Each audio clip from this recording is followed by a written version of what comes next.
Assalamualaikum warahmatullahi wabarakatuh. Perkenalkan, nama saya Yuli, mahasiswi dari Universitas Muhammadiyah Profesor Dr. Hamka, Fakultas Keguruan dan Ilmu Pendidikan Program Studi Pendidikan Bahasa dan Sastra Indonesia. Pada kesempatan kali ini, saya ingin memaparkan hasil pemetaan dan handout pada mata kuliah pengembangan materi ajar Bahasa Indonesia dengan dosen pengampu Bapak Dr. Irwan Bahadillah, MPD. Yang pertama dari hasil pemetaan yaitu ada kompetensi dasar, di mana saya mendapatkan KD 3.5 dan 4.5. Pada 3.5 yaitu mengidentifikasi unsur pembangun karya sastra dalam teks cerita pendek yang telah dibaca atau didengar. Pada 4.5 yaitu menyimpulkan unsur-unsur pembangun karya sastra dengan bukti yang mendukung dari cerita pendek yang telah dibaca atau didengar. Selanjutnya yaitu ada indikator pencapaian kompetensi. Pada 3.5.1 yaitu mengidentifikasi unsur pembangun karya sastra yang terdapat dalam teks cerita pendek yang dibaca. Pada 3.5.2 menentukan unsur pembangun karya sastra yang terdapat dalam teks cerita pendek yang dibaca. Pada 3.5.3 menyebutkan unsur pembangun karya sastra dalam sebuah teks cerita pendek. Pada 4.5.1 yaitu menunjukkan bukti yang mendukung unsur pembangun karya sastra dari cerita pendek yang dibaca. Selanjutnya ada 4.5.2 yaitu menyimpulkan unsur-unsur pembangun karya sastra dari cerita pendek yang telah dibaca. Dan yang terakhir yaitu ada 4.5.3 menyimpulkan amanat karya sastra dengan bukti yang mendukung dari teks cerita pendek tersebut. Selanjutnya yaitu ada materi pokok pembelajaran atau bahan ajar. Pada fakta yang pertama yaitu unsur pembangun karya sastra dari cerita pendek. Yang kedua yaitu model teks narasi dari cerita pendek. Yang ketiga yaitu ada struktur teks narasi dari cerita pendek. Pada konsep yang pertama yaitu cerita pendek berdasarkan kerangka dan strukturnya. Pada prosedur yang pertama yaitu penyusunan cerpen berdasarkan kerangka dan memperhatikannya. Selanjutnya ada materi pokok. Yang pertama, pengertian teks cerpen. Yang kedua, unsur intrinsik pada cerpen. Yang ketiga, unsur ekstrinsik pada cerpen.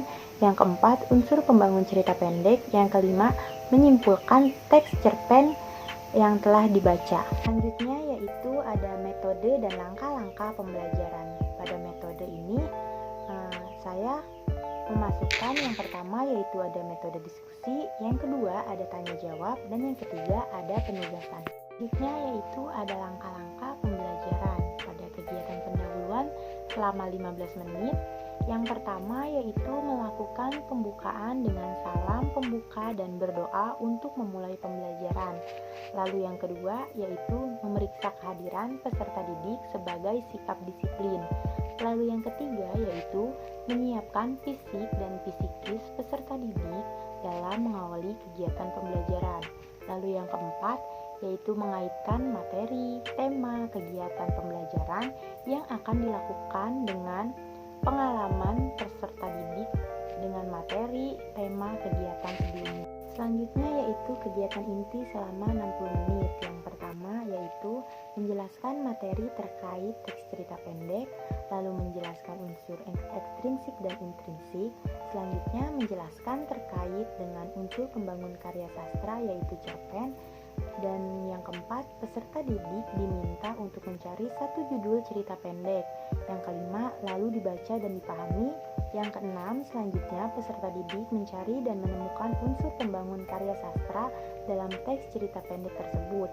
Lalu yang ketujuh yaitu peserta didik dapat menuliskan langkah-langkah menulis rancangan teks cerita pendek berdasarkan unsur pembangun karya sastra dengan cermat.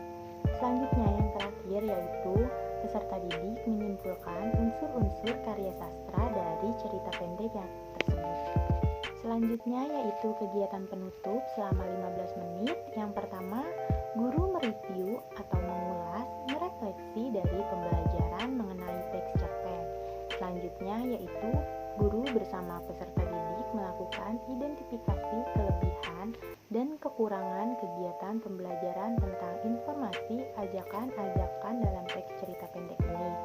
Selanjutnya yaitu guru memberikan tugas individu untuk pertemuan berikutnya, lalu Guru dan peserta didik saling mengucapkan terima kasih atas pembelajaran yang telah dilakukan.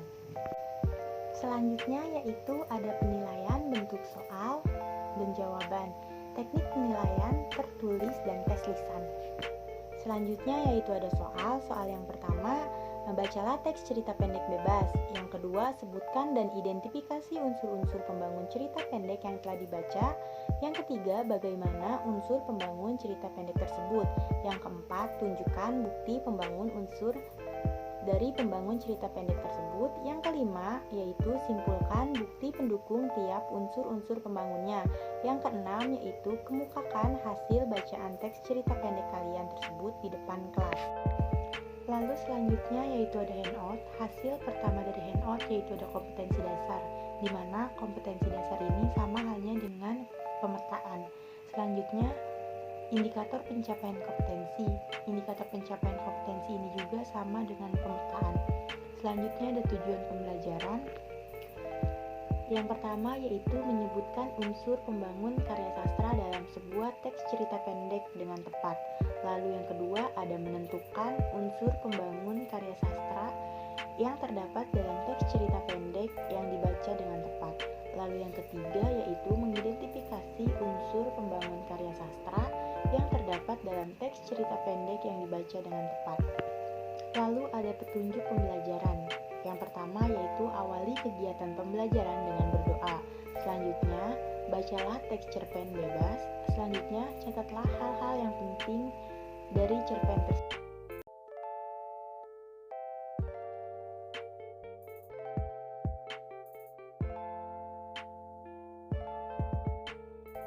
Sekian hasil pemaparan pada pemetaan dan handout. Kurang lebihnya mohon dimaafkan. Wassalamualaikum warahmatullahi wabarakatuh.